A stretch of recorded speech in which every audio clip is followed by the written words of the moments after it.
Berdua dalam hutan. Kini dalam hutan itu hanya ada Leon dan Jovita. Aku capek berjalan terus, Pak Leon. Jovita memegang pinggang dengan napas ngos-ngosan. Kamu masih muda, kenapa gampang capek? Kita harus meninggalkan tempat ini sejauh mungkin. Jika ini ulah lelaki tua itu, saya yakin dia akan menurunkan semua anak buahnya. Mari kita istirahat sebentar saja. Aku sangat capek, tanganku juga sakit. Jovita mengusap-usap punggung, terasa panas saat berjalan jauh, naik turun bukit. Saya akan menggendongmu. Leon mengangkat tubuh Jovita.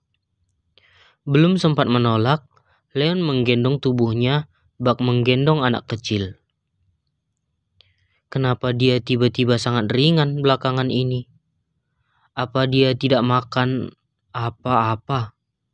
Leon membatin. Ia menyadari berat tubuh Jovita berkurang. Pak Leon tidak capek. Kamu enteng. Ini tidak akan membuatku capek. Wajar, Leon memang terlihat kaku, tetapi dalam hatinya, bisa bersama Jovita saat ini, hal yang sangat membahagiakan untuknya. Jovita menatap wajahnya. Dia tampan sebenarnya. Akan lebih tampan lagi kalau dia tersenyum. Sayang, lelaki ini seolah-olah tidak tahu bagaimana cara tersenyum. Jovita membatin. Matanya menatap wajah Leon dengan begitu dalam. Jangan menatapku seperti itu, membuatku tidak fokus, ujar Leon. Jovita mengalihkan matanya ke arah lain. Tidak ingin Leon memarahinya. Sudah berjalan lumayan jauh dari sungai, pakaian Leon dan wajahnya bermandi keringat karena menggendong Jovita cukup jauh. Turunkan saja, Bapak sudah terlihat sangat capek, ujar Jovita. Baiklah, saya sangat haus.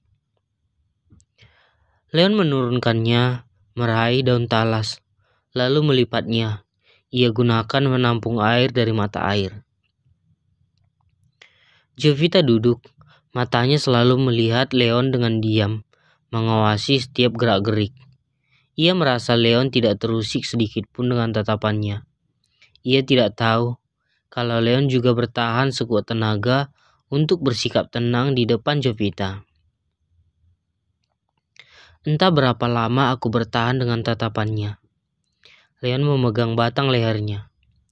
Leon sebenarnya ingin bersikap romantis dan ingin menunjukkan rasa bahagianya bersama wanita cantik tersebut. Tetapi entah kenapa di depan Jovita, ia seperti mati kutu. Apa kamu mau minum juga? Leon menawarkan air dalam daun talas yang ia tampung.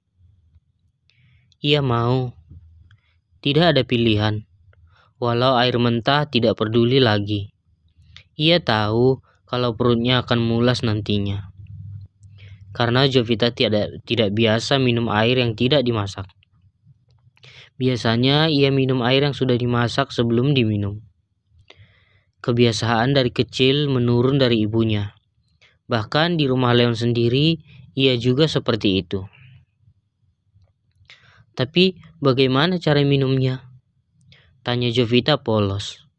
Mata besar itu mengerjap-erjap, meminta seakan-akan meminta bantuan pada Leon. Buka mulutmu. Leon menuangkan ke mulutnya dari daun talas. Apa kamu menyesal karena tidak bisa terbang hari ini? Tanya Leon saat mereka istirahat. Menyesal bukan ungkapan yang tepat, Pak Leon. Saya hampir dibunuh. Bagaimana mungkin bilang menyesal? Justru saya berterima kasih sama Bapak karena menyelamatkanku, ujar Jovita. Lalu kembali dalam mode diam. Terima kasih karena kamu tidak jadi pergi, ucap Leon dalam hati. Ia melirik Jovita dengan hati senang.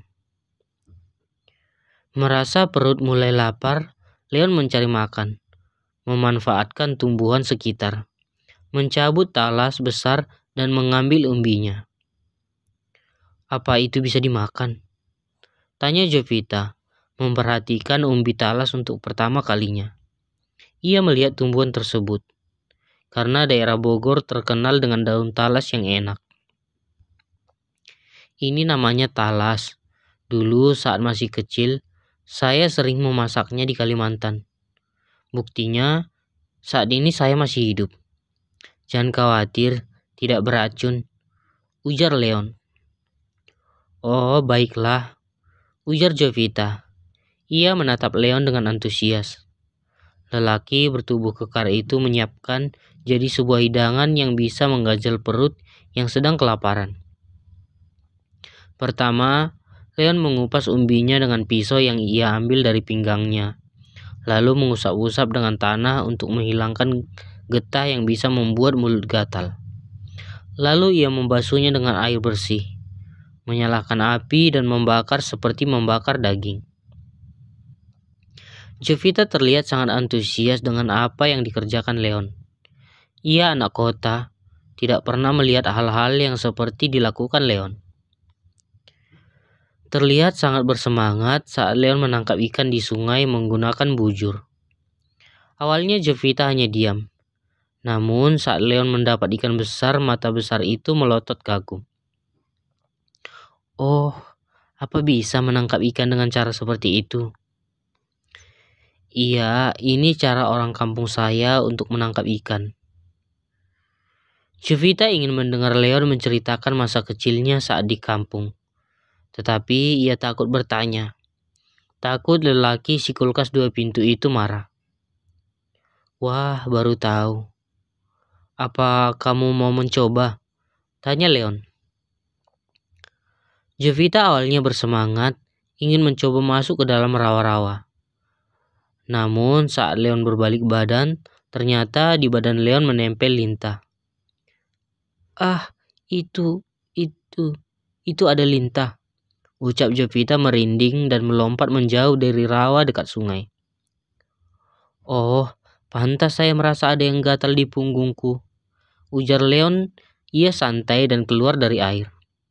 Oh my god, Jovita ingin muntah. Di tubuh Leon dipenuhi lintah dan pacat. Bisa tolong singkirkan, ujar Leon memberikan kayu. Saat kaos singlet itu diangkat, Jovita merasa mual saat melihat beberapa lintah dengan perut bunting. Wah, mereka lagi minum darahmu, ujar Jovita ingin muntah melihat binatang berlendir itu menempel di punggung Leon dengan perut besar. Iya, tolong singkirkan. Jovita menggunakan kayu untuk menyingkirkan dari badan Leon. Bisa kita menjauh dari sini? Aku ingin muntah melihat mereka, ujar Jovita dengan wajah memerah. Ia merasa mual saat Leon menginjak lintah-lintah dan darahnya muncrat. Baiklah, mari. Leon membawa ikan yang sudah dibakar dan talas bakar itu dalam daun talas, menjauh dari rawa-rawa, dan duduk di dekat pohon besar. Ini makan. Sepotong talas bakar, Leon memakan dengan santai. Jovita awalnya memakannya dengan ragu, tetapi melihat Leon memakan dengan lahap, ia memberanikan diri memakan. Oh, enak juga, ucapnya tersenyum kecil, memakannya satu potong. Leon mencuri-curi pandang, melihat Jovita yang tersenyum tanpa beban. Tanpa ia sadari, bibirnya tersenyum kecil.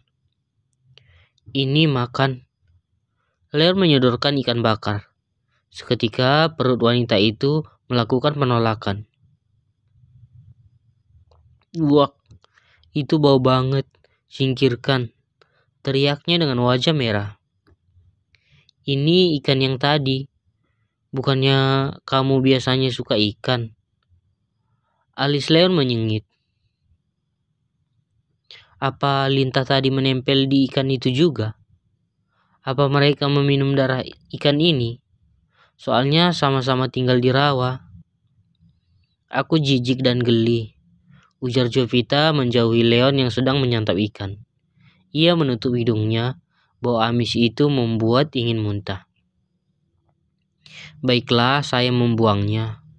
Leon terpaksa menyingkirkan ikan bakar segar itu, karena Jovita merasa sangat mual.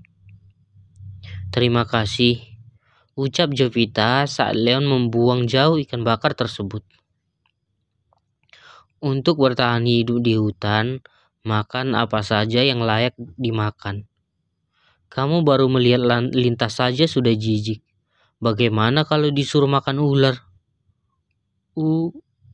Ular dimakan. Uak. Mendengar ular dimakan, ia kembali ingin muntah. Jangan omongin hal gitu-gituan, aku sangat mual. Baiklah, mendekatlah di sini. Kita akan istirahat di sini sebentar. Baiklah, saya akan istirahat di pohon ini. Jovita menunjuk batang pohon besar. Kamu tidak mau didatangi ular kan? Ujar Leon. Kamu boleh tidur di sini, saya akan menjagamu. Leon menepuk dadanya. Tidak disangka, Jovita menurut. Tidak ada bantahan. Leon kaget saat wanita cantik itu duduk di depannya dan menyandarkan kepalanya di dada Leon, lalu tidur. Berjalan jauh membuat sangat mengantuk. Ia tertidur dengan sangat pulas di dada Leon. Leon mengepal jari-jarinya dengan kuat, menahan guncangan di dadanya. Melihat Jovita tidur, perlahan-lahan tangan melingkar lalu memeluk Jovita dengan erat. Bisa memeluk Jovita seperti itu membuatnya sangat bahagia. Ia menutup mata dan mengarahkan hidungnya ke ujung kepala, memeluk dan menciumnya dengan lembut. Wajah Leon terlihat memerah, menahan perasaannya. Air matanya menetes mengenai pipi Jovita yang sedang tertidur pulas. Dengan cepat, Leon mengusap air matanya sebelum Jovita menyadari kalau ia menangis karena bahagia. Aku ingin tetap kamu bersamaku, Jovita. Aku akan berjanji, akan menjagamu selamanya, seumur hidupku, ucap Leon terlihat sangat emosional. Apa Leon bisa menyelamatkan Jovita dari kepungan anak buah Bokoy yang menyerang ke arah mereka?